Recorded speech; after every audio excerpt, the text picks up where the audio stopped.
बिस्मिल्लाहिर्रहमानिर्रहीम। अस्सलाम वालेकुम। मैं हूँ आपका मेज़बान लियाकत राजपर। नाज़रीन, पाकिस्तान में मुख्तलिफ़ जमातों के अंदर इख्तलाफात शिद्दत अख्तियार कर चुके हैं। उसी में मुत्तहिदा कौमी मूवमेंट के अंदर भी इख्तलाफात पाए जा चुके हैं। जी हाँ, मुत्तहिदा कौमी मूवमेंट के जितने भी धड़ों ने आपस में इलाह कर दिया, लेकिन उसके बावजूद मुत्तहिदा कौमी मूवमेंट में इख्तलाफात जारी हैं।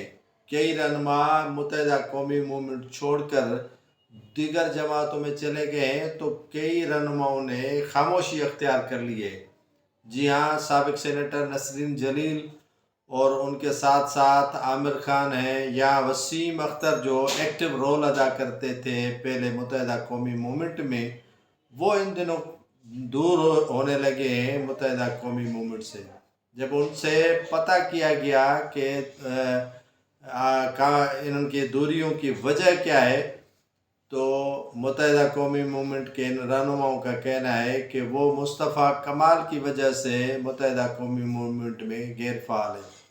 मुस्तफ़ा कमाल वो शख्स है, जब उन्होंने PSP बनाई थी तो मुत्तहिदा कौमी मूवमेंट के रहनुमाओं पर इल्ज़ामात लगाए थे। वसीम अख्तर पर संगीन इल्ज़ामात लगाए थे, सेनेटर नसरीन जलील पर संगीन इल्ज़ामात लगाए थे और आमिर खान पर संगीन इल्ज़ामात लगाए थे। उन्होंने इल्ज़ामात की इंतहा कर दी थी। बानी MQM के साथ साथ इनको भी मुस्तफ़ा कमाल ने आड़े हाथों लिया था, और यहाँ तक कि बड़े बड़े करप्शन के इल्ज़ामात वसीम अख्तर पे लगे। और जब मेयर थे तो उन्होंने कहा कि इनकी बेगमात के पास जो है वो बड़ी दौलत जमा है, और ये मुत्तहिदा कौमी मूवमेंट के नाम पर जो है वो बड़ा जो है वो चंदा या भत्ता जमा कर रहे हैं। तो इस तरह के इल्ज़ामात लगने के बाद वही मुस्तफ़ा कमाल जब हिस्सा बने MQM का, तो ये रहनुमा दूर होना शुरू हो गए मुत्तहिदा कौमी मूवमेंट से।